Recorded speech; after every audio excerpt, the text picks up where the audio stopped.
Oh, goody. That's what I wanted to hear. Wrapped around something and round when I come up for air. Okay, guys, so this is a first for me. I've caught my very first turtle.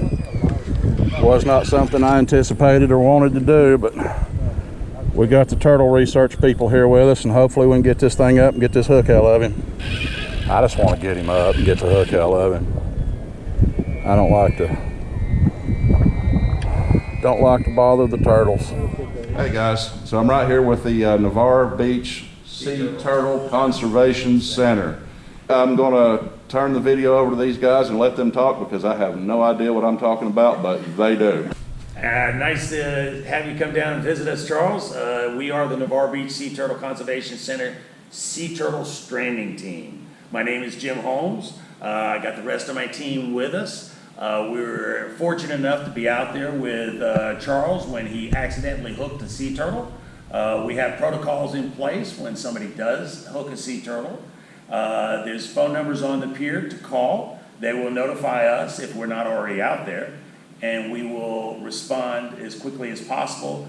So far, we've rescued 42 sea turtles this year off the Navarre Sea Turtle Conservation Center pier, or the county pier. We have 4 different species of sea turtles that are up in this local area. The leatherback, the green, the kemps, and the loggerhead. And that's what you ended up catching, was the loggerhead. Yes, I did. But the biggest thing about catching the sea turtles off the piers is due to bottom fishing. The sea turtles are swimming along the bottom, they see a chunk of meat, and they go, there it is, and they bite it, and then you're hooked up and you don't know what to do. You call the stranding team and we'll be out there to rescue them. There are accidental catches of sea turtles, and that's understandable. What we want is to educate the public, so to make sure that if they do accidentally catch one, what is the proper procedure to take care of that?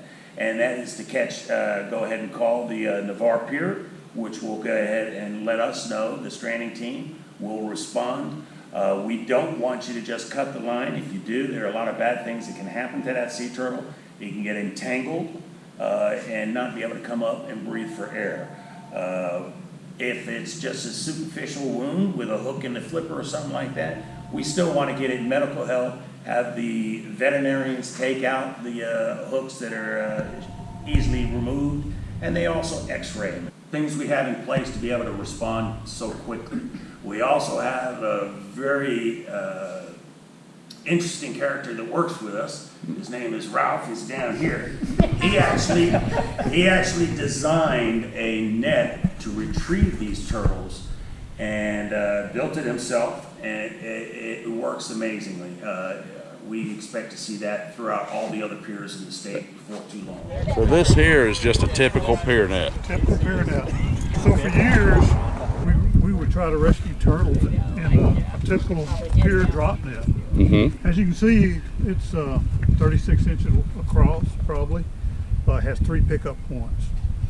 Small turtles, we don't have a problem with getting smaller turtles in there, but when you start talking about a 200-pound loggerhead, what do? So several years ago, I had to use 2 of these nets to get a big loggerhead up. Mm-hmm. And I said, there's got to be a better way. So what I did, I came up with a 4-foot by 3.5-foot frame. It has a PVC subframe. So what happens, the PVC subframe folds down, and everybody can hold it in the corner. This way it has a side so the turtle can't crawl out. And that's what we come up with. It's been very successful for us to get larger turtles in, because it's got this 4-foot side and 3.5 on this side, and they can get in a lot easier. It's got this really strong strap. It's a steel here. It's got a 1-inch or 1.5-inch strapping going across in the middle for further support of the turtle. Rhonda rescued her first sea turtle in this just a couple weeks ago. All right. Yeah. Thank you. Good job, Rhonda. It was exciting. And this is what Brinkley come up in. Yes. This is the net. Yeah. What can an adult loggerhead weigh? Our biggest one to date that we've rescued was 220 pounds, but they can get up to 400 pounds. Yeah. Wow. And did that 200-pounder fit in this net? It did. Yep. That 220-pound turtle fit in this net. He took all of it up, but he fit in. Wow. What time of the year do the turtles start to show up? And what time do they typically leave? Our nesting season runs May through October along the coast here, so that is also an increase. What is the life of a turtle actually like? What does it eat? Well, How does it depends on the species. There's 7 different species of sea turtles. We have in our area 4 of the species. It's the leatherback, the green, the loggerhead, and the Kemp's Ridley. The Kemp's Ridley being the most rare. The Kemp's will eat crabs and shells and fish, the same as the loggerhead, jellyfish. The loggerhead, or rather the leatherback, is primarily jellyfish. So they all have a different one. The green sea turtle, as it grows up and becomes an adult, it switches from the small crabs and the little fish that it can get. It ends up turning into a vegetarian. And as they grow, they eat the grass beds, which revitalizes our grass beds. That's where all the little creatures start out at. And it's just amazing that each species fits in the ecosystem of the ocean. If the green sea turtle dies off, then we have problems with the grass beds. They're going to die off, and all the creatures that start out in those grass beds are going to die out. So what we're doing here is trying to protect the species for the betterment of the oceans. You know. So the loggerhead will eat fish. Oh, the loggerhead eats fish, crabs. They'll eat shells, conch shells, get the critters out of them. They're just very powerful. Yes. All turtles, freshwater sea turtles, land turtles, bite. The loggerhead sea turtle has the biggest bite, and it's over 500 pounds per square inch, which could actually crush your leg. So when they say leave the sea turtles alone, it's also for your protection and theirs. You get too close, you can get injured very easily. What's neat about my team is we've got, like Keith, for example, he's on the board of the Navarre Beach Sea Turtle Conservation Center. Okay. So he helps us out with guidance and, letting us know when there's different things that are coming up. We also have Ms. Holmes, which is the founder of the Navarre Beach Sea Turtle Conservation Center, that's also on the team. So we have a group of people that are very knowledgeable.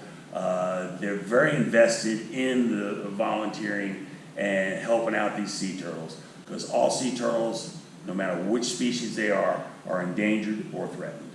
Wow, that's really amazing. Once again, I'm really kind of ignorant to sea turtles.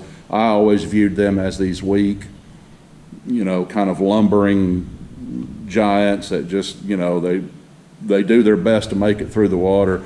And I'm going to tell you, after hooking that turtle, it was really like reeling in a Mack truck.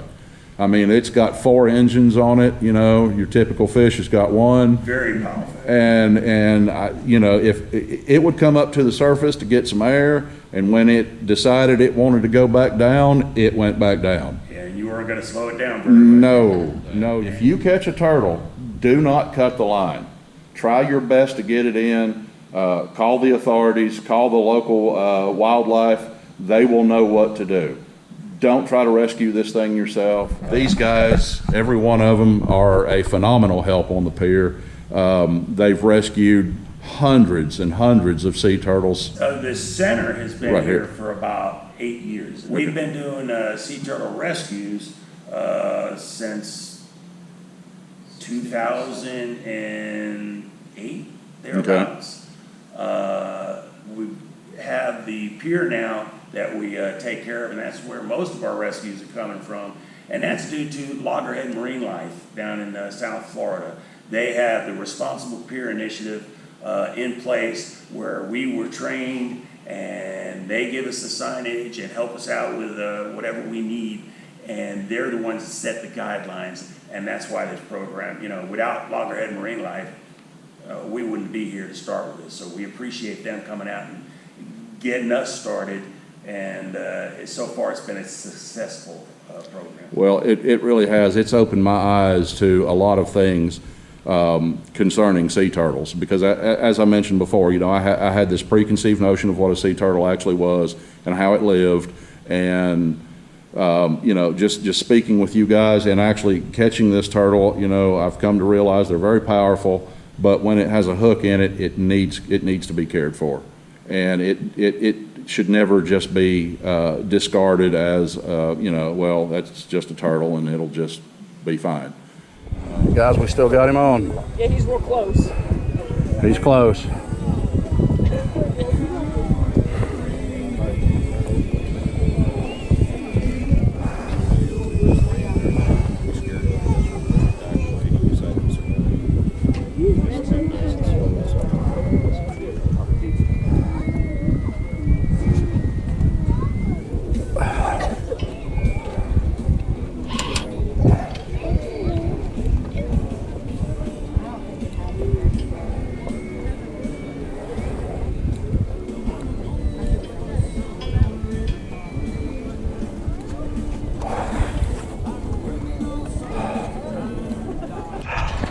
Turtle's coming up.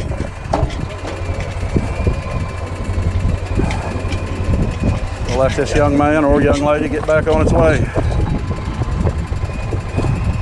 Wants to help and pull.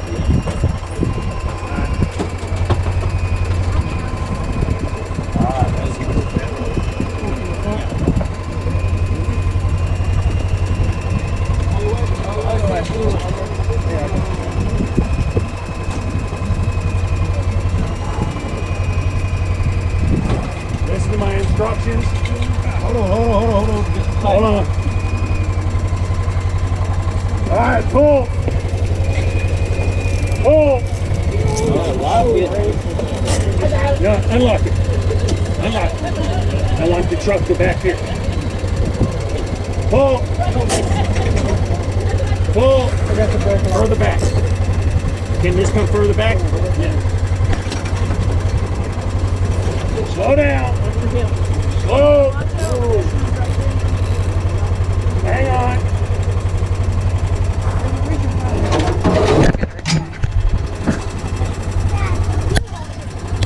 Up. Pull.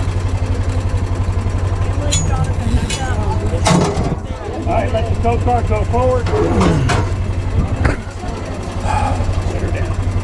Down slowly. That's good. Come on down. And there he is. Several hundred pounds of butt kicker.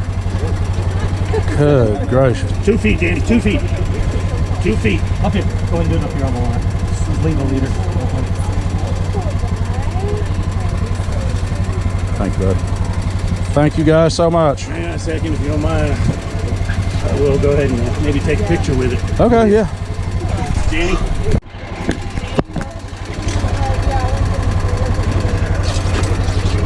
Good job.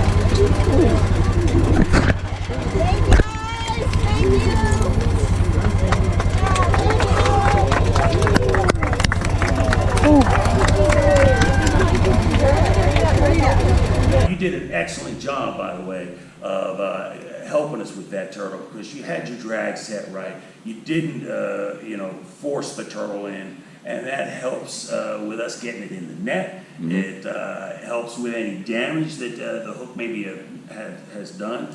Plus, it's saving that sea turtle, because there's a good chance if you break that line that it can die from the causes of different hooks, the disease it may have, or the line wrapping around a pylon and the turtle not being able to come up to breathe for air. Live long and prosper. What happens to a sea turtle once you guys take possession of that turtle? Well, I'm going to turn that over to Holly. Okay, when we take possession of it, we have a fairly short staging post here at the center. So we'll bring it in its appropriate bucket. And then we have paperwork that we're required to figure out for them. So we do some measurements, we do a chip scan to see if they do have a chip. We check if they have flipper tags. We do documentation that says day and time and where it came from. And then we also look for anything maybe life-threatening. If it came in with a shark attack or anything like that, that is sealed up and treated at that time. Other than that, you really want to, if you catch a turtle by accident, you don't want to take off any large hooks or crab traps or anything that's kind of dangling. You want to cut it to an appropriate length so that the doctor doesn't have to fish in for the hook. You want to go in with the line that you've left behind. Once we take it here, we actually take it in our personal cars and we transport down to the care center, which is in Fort Walton. So it's about a half an hour, but in the meantime, what we've done here is we've already let them know what's coming. So if we've chipped it, they already know the name, the medical history of the turtle that they're gonna get in the future, near future, about 30 minutes. So that on intake, they can be prepared for whatever's coming their way. And then once we get in there, if we're asked to, if they don't have enough volunteers or people there, we can actually stay and help with input. So as soon as input's done, they're weighed, they're measured again, temperatures are taken, blood is taken, x-rays are done, a full workup on them, just like you would kind of in a human triage situation. And then once they do that paperwork, then any veterinary care happens after that. So how many turtles, do you guys know how many turtles you've rescued as of to date? Throughout all the years? Yes. Oh gosh, over hundreds. Yeah, hundreds.